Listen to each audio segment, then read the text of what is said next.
Ah, Verdi, la Traviata. Bah oui. Ouais. C'est bien parce que là, on entend juste l'air, hein, la mélodie célèbre, celle du bal, etc. Sauf qu'on ne voit pas les images qu'on va voir tout à l'heure qui vont peut-être changer notre regard sur l'opéra, comme Bien ça a sûr. changé le regard d'une grande cantatrice que vous avez rencontrée d'ailleurs sur l'opéra. Oui, et qui a un trajet assez particulier. D'abord grande et toute jeune, elle n'a que 34 ans. Elle est née en 85 en Afrique du Sud, au temps de l'apartheid donc. Petite fille noire, elle grandit donc dans les townships d'une petite ville à l'est de Johannesburg. Et chez elle, le soir, on chante après le dîner. On chante et il tape vite dans l'oreille du papa qu'elle a un talent particulier. Et elle remporte à 16 ans un premier prix d'un concours. Elle se retrouve grâce à ça, c'était son seul moyen, à l'université du Cap et dans son collège de musique. Et là, la révélation, c'est une merveille, cette jeune femme. Une chanteuse comme il en existe peu. Et elle est tout à fait merveilleuse. Elle joue donc la Traviata, dont le thème, vous savez, on y parle du jugement un peu hâtif qu'on peut porter sur les femmes, dont on juge que les mœurs sont un peu trop légères. Ça existe toujours. Ouais, et oui. aujourd'hui, dans cette mise en scène au Palais Garnier, c'est complètement ramené à notre époque. Avec une mise en scène de Simon Stone qui est géniale. C'est jusqu'au 16 octobre. Jusqu'au 16 octobre, je le dis, absolument. voilà, parce qu'on Tout a à fait. encore du temps. Oui, on a encore un petit peu de temps, mais peu de billets. Mais je vais Oui, vous dire attention. comment aller le voir quand même. Simon Stone, on se l'arrache à travers l'Europe. Il est primé partout. Il est australien. En ce moment, il tourne avec Nicole Kidman à Londres. Enfin, voilà. Vous allez voir que c'est un opéra qui décoiffe. Comme dit Pretty Yamday, la fameuse cantatrice, it's a very cool production. D'accord ? C'est ultra cool. Allez-y tous. D'ailleurs, il y a des billets à 10 balles quand on a moins de 28 ans. Je dis ça, je dis rien. Ah, moins de 28. On y va, elle nous raconte comment elle a découvert l'opéra. C'est râpé.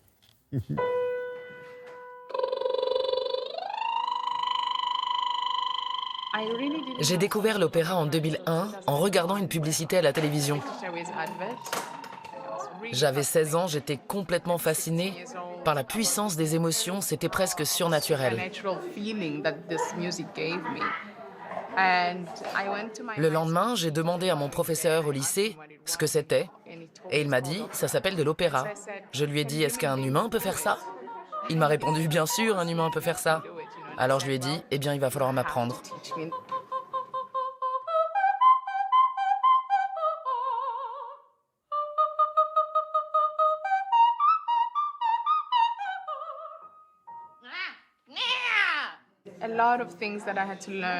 Ce métier m'a tellement apporté. J'ai quitté mon pays et tout ce que je connaissais. J'ai appris plusieurs langues. Je suis sortie de ma zone de confort. Ça m'a vraiment fait grandir et j'ai beaucoup de chance parce que ce que je vis est magique.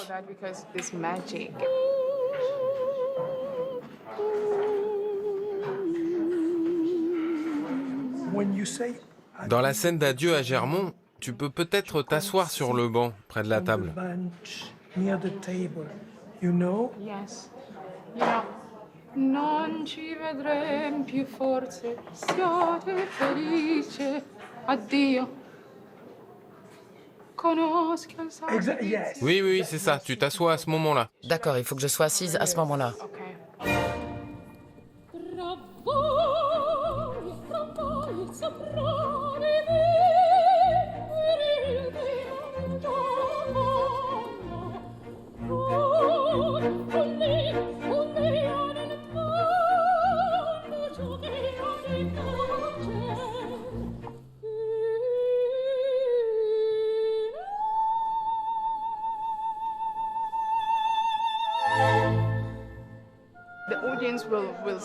Le public va en prendre plein les yeux et pas seulement plein les oreilles.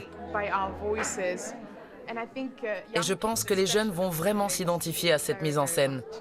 C'est une production très cool. Si certains pensent encore que l'opéra c'est ringard, je pense que ce spectacle va leur prouver le contraire.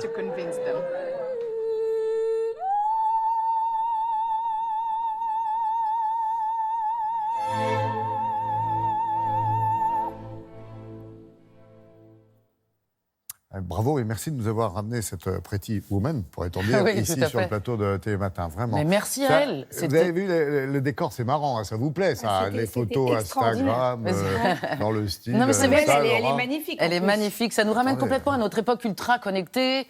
Il faut faire attention à nos images, à la gestion qu'on en a. Et Laura est là pour nous l'apprendre tout le temps. Mais c'est vrai que c'est passionnant et cette jeune femme est dingue. Il reste très très peu de place. Mais l'opéra a Mais la alors, bonne c'est quoi idée cette histoire, de passer oui au cinéma. Oui. Le 24 septembre, à travers toute la France, dans des cinémas et en direct du Palais Garnier, prenez vos tickets de cinéma pour voir en direct. Si vous ne pouvez pas aller à l'opéra, vous pouvez le voir au cinéma en direct. Donc vivre vraiment... Vous êtes en train de nous dire que, grosso merdo, il n'y a plus une place à aller chercher au Palais Garnier. Il n'y en a plus beaucoup, mais parce que ça s'arrache, elle est fabuleuse. Jusqu'au mais elle 16 reviendra. octobre, pourtant. Jusqu'au 16 octobre, quand même, tentez. Et puis, je vous le disais, surveillez, l'opéra ne cesse de se rendre plus accessible. Il y a toujours des promotions incroyables, notamment si vous avez moins de 28 ans. Il y a très, très souvent des avant-premières, même à 10 €. Donc, n'hésitez pas. Merci beaucoup.